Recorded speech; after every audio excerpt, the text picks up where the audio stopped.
Magandang umaga po mga idol followers.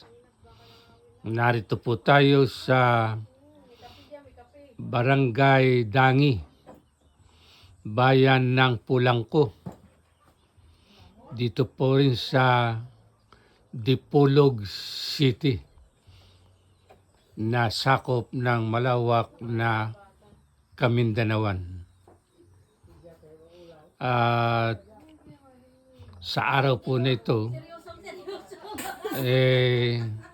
akala ko anong gagawin sa kanila eh.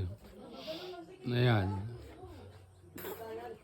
Mapalad tayo dahil nakasama ko ang mga batang ito na taga rito sa Barangay Dangi. Maliliit pa po sila alam na nila ang mga gawaing bukid. Ito pinakamalaki, Jack. Ito si Ken ba ito? Jack Kenneth. Ikaw naman. Ricky? Lakas mo. Ricky. Yan. Kayo ba tumutulong sa pagtatanim dito? Ha? Ricky. Jack Kenneth. Jack, tumutulong ba kayo sa pagtatanim sa mga mama ninyo? Ilakas mo. Tumutulong ako. Lakas pa. Tumulong? Tumutulong kayo. Ako mag-away Ha? ako, mag-away Ha? ako. Ha? Tumulong ako. Minsan hindi po kami magkaintindihan dito eh. Hindi ako marunong na magbisaya eh. Ha? Yan. Tumutulong kayo sa pagtatanim dito. Ha? Ilakas ninyo, sabay-sabay.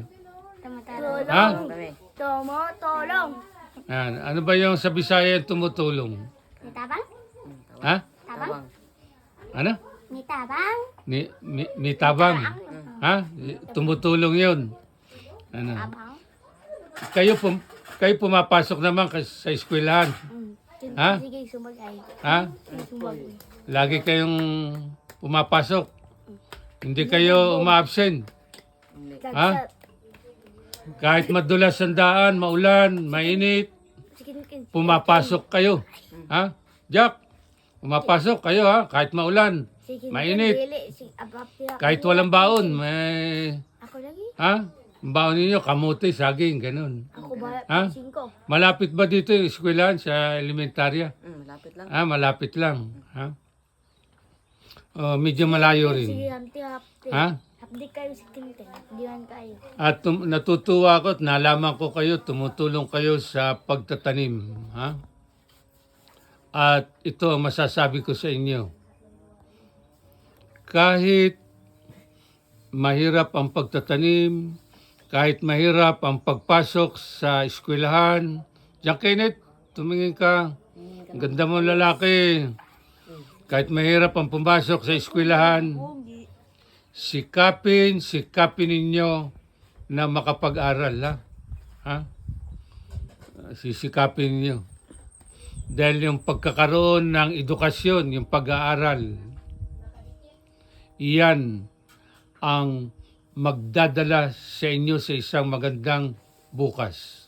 Sabi nga, kapag may edukasyon ng isang tao o isang bata, may magandang kinabukasang naghihintay.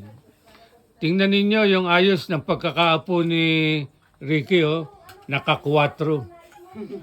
Huwag mong tanggalin yung pagkaka-4 mo, Ricky. Ulitin mo nga uli yung yan.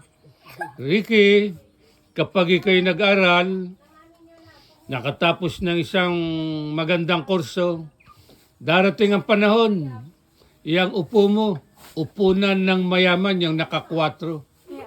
Ganyan ang mangyayari sa iyo. Kapag sa kabila ng kahirapan ng buhay, pinilit mo na magkaroon ng edukasyon. Ha? O kaya ikaw, Jack Kenneth, 4 ka rin, 4.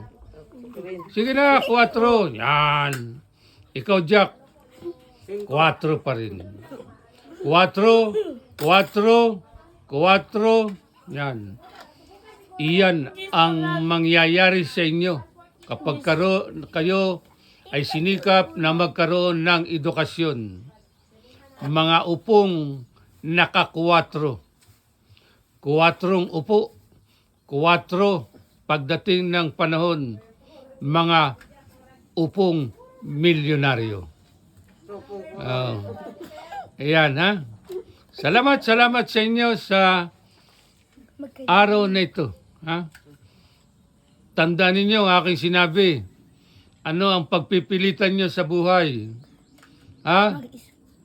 Sabay-sabay. Makapag-aral. Lakas. Ano sabi sa'yo makapag-aral? Ha? Ano? Eskwela. Ha? Tandaan ninyo yan, ha? At pagbalik ko dito, at kapag hindi kayo nag-aral, mapapalo ko kayo sa puwit ninyo. Ha? Kaya mag-aaral kayo, ha? Oh. At papaluin ko kayo ng baging diyan. Ha? Sige. Salamat sa iyo, Jack, John Kenneth, at Ricky. Salamat sa inyo sa hapong ito. Kayo ang pag-asa ng Barangay Dangi dito sa bayan ng Pulangco. Pagkikita ko, sana nagtagumpay na kayo sa buhay ninyo. Kaway kayo, kaway.